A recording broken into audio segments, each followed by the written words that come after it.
Hello, কি অবস্থা সবার? আজকে হুট করে আমার ফুচকা খেতে ইচ্ছে করছে। সো দেন ভাবলাম যে ফুচকা নয়, পানিপুরি ট্রাই করি ঘরেই একদম ইন্ডিয়ান স্টাইলে বানাবো, ইজি ওয়েতে।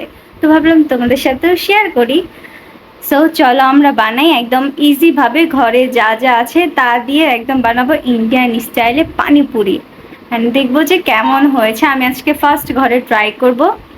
সো দেখি কেমন হয়। I am so excited.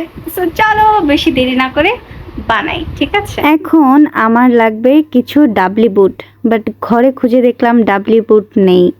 পরে আমার মনে পড়লো যে আমাদের কবুতরের যে খাবারগুলো আছে সেগুলোতে ডাবলি বুট থাকে, তো সেখান থেকে আমি এরকম বাছাই করে করে ডাবলি বুট নিয়ে নিলাম। দেন আমি কি করলাম, এগুলো সুন্দর করে ধুয়ে দেন আমি কিছুক্ষণের জন্য ভিজিয়ে রাখলাম। অ্যান্ড ভিজিয়ে রাখার পরে যখন এটা ফুলে যায় তারপর আমি এটা বয়েলড করি, ঠিক আছে? সো এই দেখো আমি কি করলাম, কয়েকটা আলু আর সাথে আমার যে ভিজিয়ে রাখা কি ছিল, ওই বুটগুলো ছিল ডাবলি বুট, আর কিছু ছোলা বুটও আমি দিয়েছিলাম। সো এগুলো একসাথে আমি করে সিদ্ধ করার জন্য একটু পানি দিয়ে দিই। তারপরে আমি কিছু শুকনা মরিচ নিয়ে নেই, আর এটা কি বলে, জিরা, হ্যাঁ। তারপর আমি জিরা নিয়ে নিই, এগুলো সুন্দর করে একটু ভেজে তারপরে একটু ব্লেন্ড করে নেই। দেন এটা সাইডে রেখে আমি এবার যেই পানিটা বানাবো সেই পানির জন্য চাটনি বানাচ্ছি। একটু ধনিয়া পাতা, তারপরে কাঁচা মরিচ, দেন আম স্লাইস করে এগুলো আমি নিয়ে নিলাম, আর সাথে আদা, তারপরে রসুন, এগুলো আমি দিয়ে এই চাটনিটা আর কি রেডি করবো। সো এর জন্য দেন ব্লেন্ড করে নিচ্ছি। আর আমি তোমাদের বোঝার জন্য সাইডেও একটু লিখে দিব কি কি দিচ্ছি। এই তো, তারপর পানি দিয়ে নিব, পানি দিয়ে এটা ব্লেন্ড করে নেব, হালকা করে ভালোভাবে ব্লেন্ড করে নিব। সো আমি এর মধ্যে পানি দিতে ভুলে গিয়েছিলাম, দেন আবার একটু পানি দিয়ে দেন আবার ব্লেন্ড করে নিলাম। তারপরে আমরা এটা একটা কি বলে বাটিতে ঢেলে নিয়ে পুরোপুরিভাবে যে টক পানিটা সেটা আর কি রেডি করব। সেই জন্য আমি ওই যে কিছুক্ষণ আগে তোমাদের দেখালাম আমি যে ব্লেন্ড করলাম সেটা, মরিচগুলো ব্লেন্ড করলাম সেটা দিলাম। তারপর আমি একটু ধনে পাতা গুঁড়ো যেটা আছে সেটা, সেই পাউডারটা দিলাম। এরপর বিট লবণ দিয়ে নিলাম, আর তোমাদের পরিমাণ মতো তোমরা যে যতটুকু ঝাল খাও সেটা দিয়ে নেবে। তারপর আমি একটু ধনেপাতা আবার দিয়ে দিলাম। তোমরা চাইলে ব্ল্যাক পেপার যেটা আছে সেটাও দিতে পারো, এটার সাথে অ্যাড করতে পারো।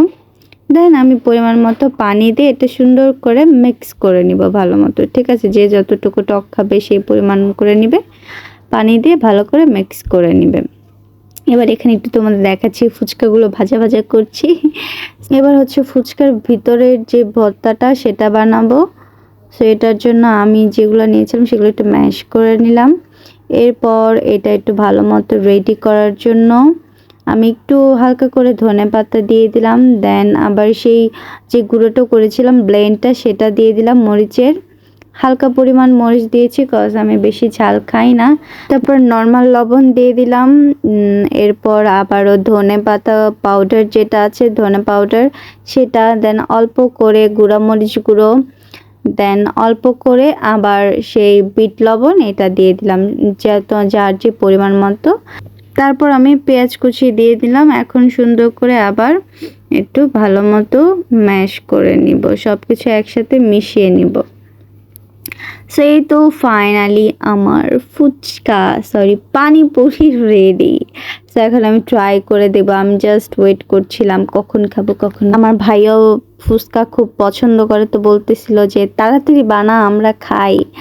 সেই তো ভাইয়া আগে আগেই বানিয়ে খাচ্ছিল, দেন আমাকেও বানিয়ে দিচ্ছিল।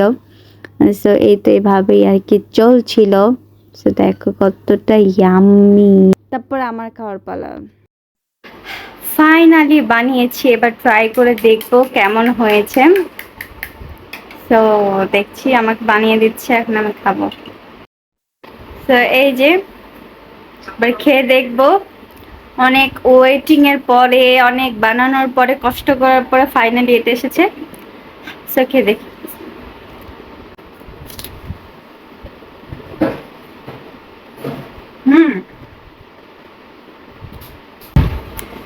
টেস্টটা একদম অন্যরকম।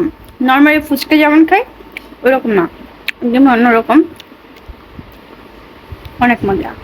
তোমরা বাসায় ট্রাই করে দেখো, সত্যি তোমাদের অনেক ভালো লাগবে। তারপর আমি সেই খাওয়া শুরু করেছি, কয়টা যে খেয়েছি আমি নিজেও জানি না। সো এটা তোমরা বাসাতে ট্রাই করতে পারো। আমি যতটা পেরেছি ইজি ওয়েতে আমি তাড়াতাড়ি করে বানিয়ে ফেলেছি। সো তবুও অনেকটাই ভালো হয়েছে। সো আজকের জন্য এতটুকুই, বাই বাই।